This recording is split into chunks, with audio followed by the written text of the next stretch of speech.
Entre nous, Jean-Louis, le circuit de Monaco serait-il votre préféré de tous? Oui, sans aucun doute. De tous, je ne dirais pas ça. J'adore Suzuka, j'adore Monaco. C'est deux circuits à l'extrême. Et c'est ça qui me rassure sur la capacité de la Formule 1 et d'évolution de la Formule 1, et puis du courage et de la bravoure des pilotes et de leur talent. Mais Monaco, c'est en plus le glamour. C'est un Grand Prix tout à fait différent, où je dirais l'aspect festif, l'aspect tactile, à savoir pour les spectateurs, presque toucher les voitures, a son importance. Et ça, quand même, dans la Formule 1, c'est un truc formidable. Quel est votre meilleur souvenir, Jean-Louis, sur le Rocher?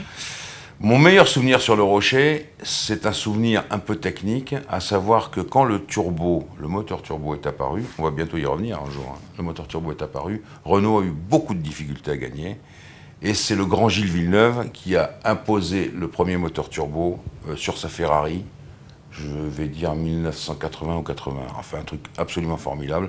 Et j'étais content ce jour-là parce qu'avec cet outil du turbo, Villeneuve avait fait un travail absolument formidable. Et c'est la première fois que je voyais quelqu'un se servir du rail de sécurité, à savoir s'appuyer sur le rail. Donc une toute petite pichenette, un tutoiement, et ça le mettait dans l'axe. Formidable, et il gagne le Grand Prix comme ça, 78 tours avec Villeneuve, Gilles.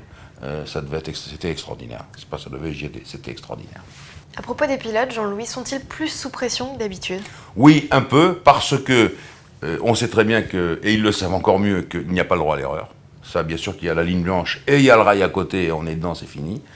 C'est la première chose. La deuxième chose, c'est qu'on est moins appliqué malgré tout dans l'ambiance à Monaco, tellement il y a d'ambiance, il y a des choses à faire. Tous les sponsors sont là, donc opération de promotion sur opération de promotion.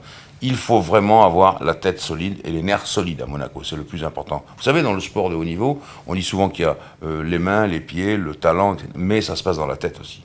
Et c'est là où on voit les gens les plus forts, et donc les pilotes les plus forts. Quels sont les pièges que devront déjouer les pilotes à Monaco? Premièrement, éviter les rails de sécurité, parce que tout le monde ne s'appelle pas Gilles Villeneuve ou Jean Alesi, qui avait l'habitude de faire cela également.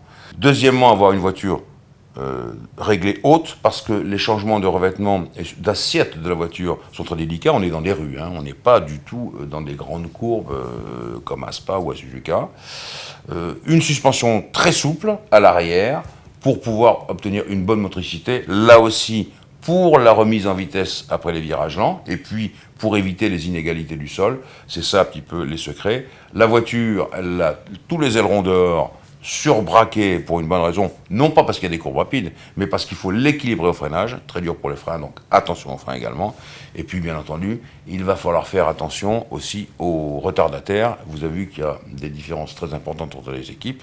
Monaco s'est équipé de tous les feux, vous savez, les feux clignotants maintenant, vert, rouge, jaune, bleu, sur tous les virages. Donc je crois que ça sera un bon point et que ça va améliorer la sécurité, mais il faut faire attention. Hamilton en 2008, Button en 2009, qui voyez-vous leader en 2010? Ah, les McLaren Mercedes, c'est vrai que c'est pas mal à Monaco, ils savent se débrouiller. Mais attention, le célèbre F-duct, vous savez, ce procédé qui consiste à décharger un petit peu l'aileron arrière pour obtenir la vitesse de pointe, il ne sera pas très utile à Monaco. Alors je suis quand même obligé de vous dire, Géraldine, que je pense que les Red Bull Renault, si elles n'arrivent pas à marcher là, vraiment, elles ne marcheront plus nulle part.